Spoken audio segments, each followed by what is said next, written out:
মেক্সিকোর দক্ষিণ পশ্চিমাঞ্চল ওয়াহাকা রাজ্যে ভয়াবহ ট্রেন দুর্ঘটনায় অন্তত 13 জন নিহত এবং প্রায় 100 জন আহত হয়েছেন। মেক্সিকান নৌবাহিনী জানিয়েছে ইন্টার ওশানিক যাত্রীবাহী ট্রেনটি একটি বাঁক ঘোরার সময় লাইনচ্যুত হয়। দুর্ঘটনাটি ঘটে ওয়াহাকার নিজান্দা শহরের কাছে। ট্রেনটিতে 241 জন যাত্রী এবং 9 জন ক্রু সদস্য ছিলেন। এই ঘটনায় প্রায় 100 জন আহত হন, যাদের মধ্যে 36 জনকে হাসপাতালে চিকিৎসা দেওয়া হচ্ছে। আহতদের মধ্যে অন্তত 5 জনের অবস্থা আশঙ্কাজনক। যুক্তরাষ্ট্রের নিউ জার্সি অঙ্গরাজ্যে আকাশে উড্ডয়নের সময় দুটি হেলিকপ্টারের মুখোমুখি সংঘর্ষে একজন নিহত এবং আরও একজন গুরুতর আহত হয়েছেন।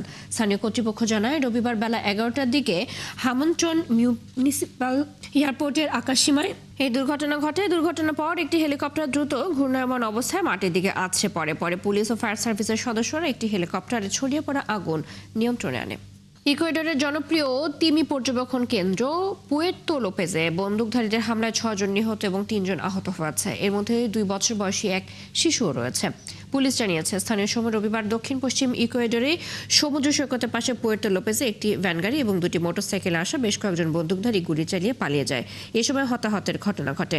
পুলিশ জানিয়েছে প্রাথমিক প্রতিবেদন অনুযায়ী অপরাধী গোষ্ঠীগুলোর মধ্যে অভ্যন্তরীণ বিরোধের কারণে এই হামলার ঘটনা ঘটে থাকতে পারে।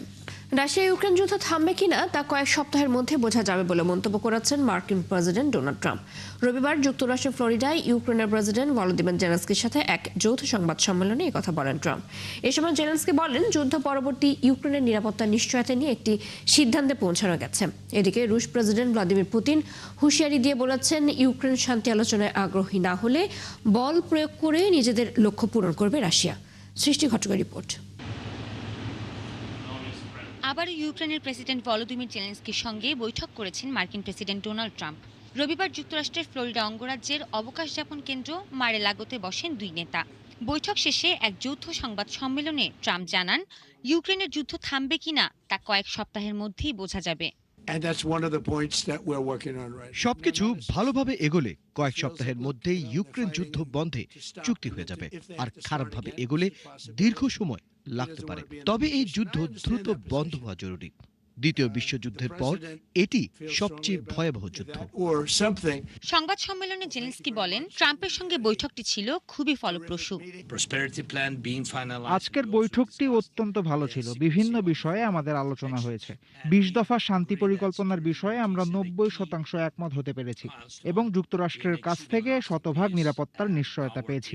ইউক্রেনের নিরাপত্তার নিশ্চয়তা যে দীর্ঘস্থায়ী শান্তির জন্য আবশ্যক, এ বিষয়ে একমত হতে পেরেছি। আমরা আশা করছি খুব দ্রুতই একটা চুক্তি হবে। রবিবার জেলেনস্কি ও তার প্রতিনিধি দল ট্রাম্পের অবকাশ যাপন কেন্দ্রে পৌঁছানোর আগে রুশ প্রেসিডেন্ট ভ্লাদিমির পুতিনের সঙ্গে ফোনে কথা বলেন ট্রাম্প। এই আলাপকে অত্যন্ত সফল বলে মন্তব্য করেছেন তিনি। অপরদিকে একে বন্ধুত্বপূর্ণ বলে অভিহিত করেছেন ক্রেমলিনের পররাষ্ট্রনীতি বিষয়ক কর্মকর্তা ইউরি উশাকভ।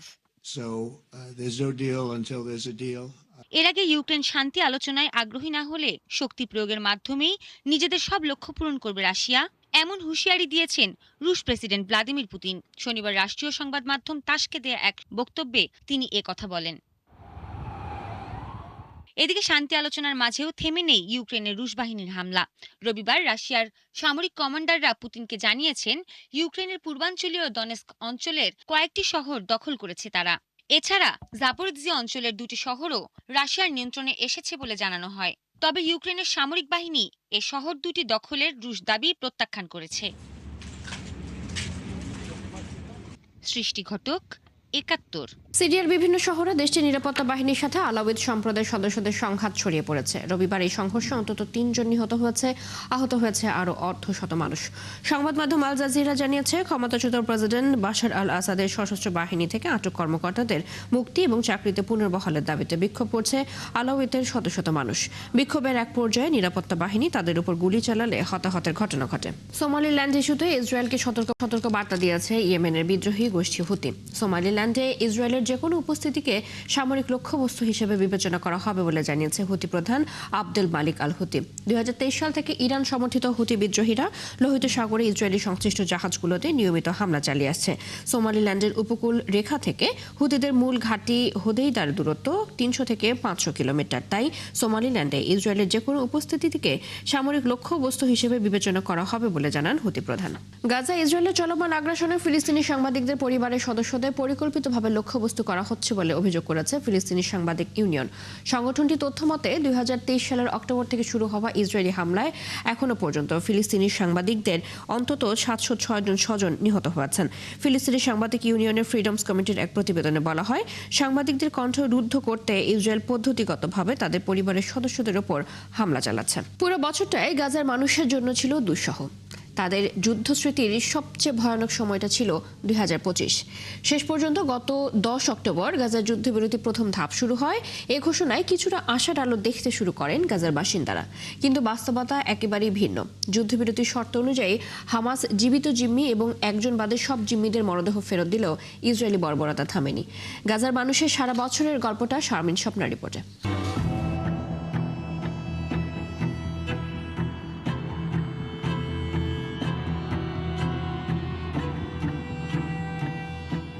2024 সালের নভেম্বরে দ্বিতীয়বারের মতো যুক্তরাষ্ট্রের প্রেসিডেন্ট হিসেবে নির্বাচিত হওয়ার পর থেকেই গাজায় যুদ্ধ থামাতে ব্যাপক কূটনীতিক তৎপরতা শুরু করেন ট্রাম্প। পরে চলতি বছরের 19 জানুয়ারি হামাস ও ইসরায়েলের মধ্যে একটি যুদ্ধবিরতি কার্যকর হলে 38 ইসরায়েলি জিম্মিকে মুক্তি দেয় হামাস, বিনিময়ে প্রায় 2000 ফিলিস্তিনিকে মুক্তি দেয় ইসরায়েল। তবে যুদ্ধবিরতির দ্বিতীয় ধাপ নিয়ে হামাসের সঙ্গে সমঝোতা না হওয়ায় ইসরায়েল আবারও গাজায় তীব্র হামলা শুরু করে। এরপর আরব ও মুসলিম বিশ্বের অনেক দেশকে সাথে নিয়ে সেপ্টেম্বরের শেষের দিকে 20 দফার একটি শান্তি প্রস্তাব দেন ট্রাম্প। এবার পরিকল্পনার প্রথম ধাপে সম্মত হয় ইসরায়েল ও হামাস। তারই ধারাবাহিকতায় 10ই অক্টোবর গাজায় প্রথম ধাপের যুদ্ধবিরতি শুরু হয়। শর্ত অনুযায়ী হামাস জীবিত 20 জিম্মিকে ফেরত দেয় এবং একজন বাদে মৃত 27 বন্দীর মরদেহ ইসরায়েলের কাছে হস্তান্তর করে। বিনিময়ে কয়েক হাজার ফিলিস্তিনিকে মুক্তি দেয় তেল আবিব। এছাড়া হলুদ রেখা নামে একটি সীমারেখা বরাবর পিছু হটে ইসরায়েলি সেনারা, তবে হামলা থামায়নি ইসরায়েল। ইসরায়েলের বিরুদ্ধে যুদ্ধবিরতি লঙ্ঘনের এমন অভিযোগের মধ্যেই দেশটির সেনাপ্রধান জানান, হলুদ রেখা নামে সীমারেখাটি এখন গাজার নতুন সীমান্ত হিসেবে কাজ করবে। ফলে যুদ্ধবিরতি কার্যকর থাকলেও বাস্তবিক অর্থে গাজা এখন দুই ভাগে বিভক্ত। তবে যুদ্ধবিরতির এই ভঙ্গুর অবস্থার মধ্যেও চুক্তি অনুযায়ী দ্বিতীয় ধাপ শুরু করার চেষ্টা চালিয়ে যাচ্ছেন মধ্যস্থতাকারীরা। হামাস বলছে, যুদ্ধবিরতির দ্বিতীয় পর্যায় শুরুর জন্য আলোচনায় তারা প্রস্তুত, কিন্তু নেতানিয়াহু বলছেন দ্বিতীয় পর্যায়ের লক্ষ্য অর্জন করা চ্যালেঞ্জিং হবে। যুদ্ধবিরতির দ্বিতীয় পর্যায়ের মূল বিষয় হলো হামাসকে গাজার শাসন ক্ষমতা ছাড়তে হবে, একই সঙ্গে অস্ত্র সমর্পণ করতে হবে। তবে হামাস অস্ত্র সমর্পণ করতে রাজি নয়। এছাড়া অন্তর্বর্তী সরকারে শুধুই ফিলিস্তিনিদের চায় হামাস। অন্যদিকে ইসরায়েল বলছে, হামাস অস্ত্র সমর্পণের পরই গাজা থেকে সেনা প্রত্যাহার হবে। শেষ পর্যন্ত সমঝোতায় পৌঁছানো গেলে 2026 সালের শুরুর দিকে গাজায় আন্তর্জাতিক বাহিনী মোতায়েন করা হতে পারে বলে জানিয়েছে যুক্তরাষ্ট্র। শারমিন স্বপ্না, 71। বিচ্ছিন্নতাবাদী শক্তির বিরুদ্ধে সতর্কতা হিসেবে তাইওয়ানের চারপাশে সামরিক মহড়া চালাচ্ছে চীন। চীনা সেনাবাহিনী জানিয়েছে, এই মহড়ার জন্য সেনাবাহিনী, নৌবাহিনী, বিমান বাহিনী এবং রকেট বাহিনীকে পাঠানো হয়েছে, যার মধ্যে রয়েছে জীবন্ত আগুনের মহড়া। এই মহড়ার কোড নাম দেওয়া হয়েছে জাস্টিস মিশন 2025। মিশনটি আমেরিকা তাইওয়ানের কাছে $11 বিলিয়ন মূল্যের বৃহত্তম অস্ত্র প্যাকেজ বিক্রির ঘোষণা দেওয়ার কয়েকদিন পর অনুষ্ঠিত হচ্ছে। এদিকে তাইওয়ানের রাষ্ট্রপতির কার্যালয় আসন্ন চীনা মহড়ার সমালোচনা করেছে এবং এগুলোকে আন্তর্জাতিক নিয়মের প্রতি চ্যালেঞ্জ বলে অভিহিত করেছে। সুইডেন ও ফিনল্যান্ডে আঘাত এনেছে শক্তিশালী ঝড় ইউহানেস। ঝড়ে সুইডেনে 3 জন নিহত হয়েছে, আর ফিনল্যান্ডে বিদ্যুৎ বিচ্ছিন্ন অবস্থায় রয়েছে হাজার হাজার মানুষ। সুইডিশ পুলিশের বরাতে জানা গেছে, নিহত 3 জনই ঝড়ের সময় গাছের নিচে চাপা পড়ে মারা যায়। অন্যদিকে ফিনল্যান্ডে প্রবল ঝড় হওয়ায় অসংখ্য গাছ উপরে পড়ে সড়ক যোগাযোগ ব্যাহত হয়। এছাড়া ব্যাপক বিদ্যুৎ বিভ্রাট দেখা দেয়। ঝড়ে প্রায় 1,80,000-এরও বেশি বাড়ি বিদ্যুৎ বিচ্ছিন্ন হয়ে পড়েছে। বিদ্যুৎ কোম্পানিগুলো সতর্ক করে জানিয়েছে, ক্ষতিগ্রস্ত লাইন মেরামতের কাজ শেষ হতে কয়েকদিন সময় লাগতে পারে। এই ছিল আজকের আয়োজনে। বিশ্বের আরো নতুন কিছু খবর এবং বিশ্লেষণ নিয়ে আগামীকাল সকাল 9:30 আবারও হাজির হবে বিশ্বযোগ। চোখ রাখুন 71 ফেসবুক পেজে, সাবস্ক্রাইব করুন 71 ইউটিউব চ্যানেল। 71 সাথে থাকুন।